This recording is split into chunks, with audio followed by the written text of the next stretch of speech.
What's up, everybody? Today I'm going to be doing a book review on Andy Stanley's Enemies of the Heart. I enjoyed this book.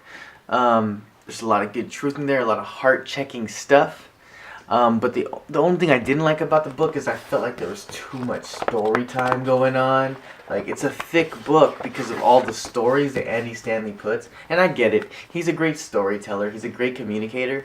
But, geez, you could have cut this book down just a little bit so we can get, like, a little bit more faster to the point, I guess, on what you're trying to teach or whatever. But that's just my own opinion.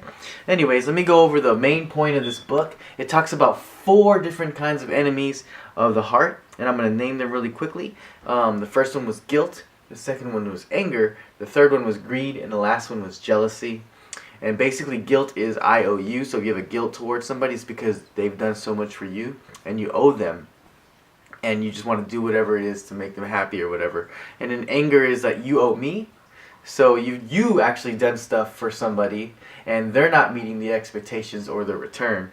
And greed says I owe me. So basically, I've been through a lot. I work hard, so I need to spoil myself. And the last one is jealousy.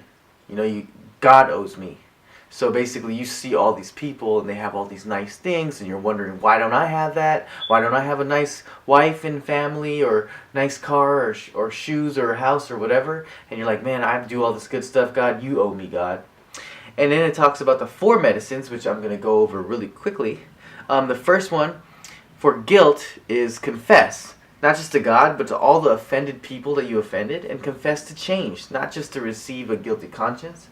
It's really good to confess to the person that you've hurt, because it stops you or holds you accountable from doing it again. I don't know how to reword that, but the second one is for anger. The medicine for anger is forgive. Make the choice to forgive. You know, don't wait for the feeling. You know, forgive specifically for exactly what you think was taken from you. Cancel the debt so that the offending party no longer owes you anything. The third one is for greed. The third one is greed, and the remedy for that is giving. Ask yourself, why do I have so much? Why do I already have more than I need? You know, ask God, what do you want me to do with my extra? You know, don't wait for God to change your heart before starting to give. Just start giving as an opening for Him to change your heart. You know, it's obvious. If you struggle with greed, you know, you do the opposite, which is to give. Giving always counters greed. But we're not going to go over tithing and all that. But tithing is a good way to break greed. The last one is celebrate.